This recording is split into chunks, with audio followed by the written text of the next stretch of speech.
4 October মাঠে গড়াবে নতুন football মৌসুম। নতুন টুর্নামেন্ট চ্যালেঞ্জ কাপ দিয়ে যেখানে গতবারের লিগ চ্যাম্পিয়ন বসুন্ধরা কিংস ও রানার্স আপ মোহামেডান মুখোমুখি হবে। এরপর ফেডারেশন কাপ ও লিগ প্রস্তুতি শুরুর জন্য ক্লাবগুলোকে চিঠি দিয়েছে ফেডারেশন। ভেন্যু তালিকায় যুক্ত হয় সম্ভাবনা গাজীপুর ও মানিকগঞ্জ। ফয়জুল ইসলামের রিপোর্ট। 250-টিরও বেশি ডিজাইন অপশন নিয়ে ওয়ালটন স্মার্ট ফ্রিজ, বোঝে আপনার প্রয়োজন।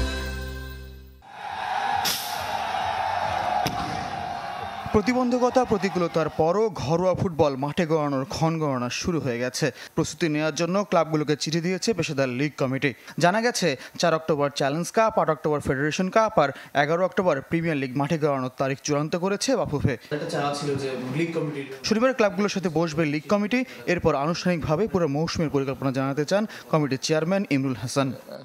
ক্লাবগুলোর প্রতিনিধিদের সাথে শনিবার আমরা আনুষ্ঠানিক বৈঠকে বসবো। এতে লিগ তথা মৌসুম শুরু সম্ভবত তারিখ এবং ভেন্যুগুলো নিয়ে আলোচনা করা হবে। এখান থেকে হয়তো কোনো একটা সিদ্ধান্ত বেরিয়ে আসবে। প্রিমিয়ার লিগের 10 ক্লাবের মধ্যে প্রস্তুতি শুরু করেছে শুধু বসুন্ধরা কিংস আর পুলিশ এফসি। বাকিদের মধ্যে কোনোটি ফেডারেশন নির্দেশনার অপেক্ষায়, কোনোটি নিজেদের গুছিয়ে নেয়ার। এর মধ্যে 10 ক্লাবই নিজেদের সম্ভাব্য হোম ভেন্যুর নাম উল্লেখ করে ফেডারেশনে চিঠি দিয়েছে।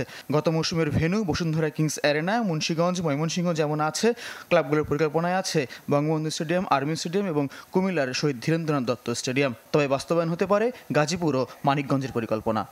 বঙ্গবন্ধু যেহেতু এই মুহূর্তে সম্ভব হচ্ছে না, তো সেটাকে আমরা বিবেচনার বাইরে রেখেছি।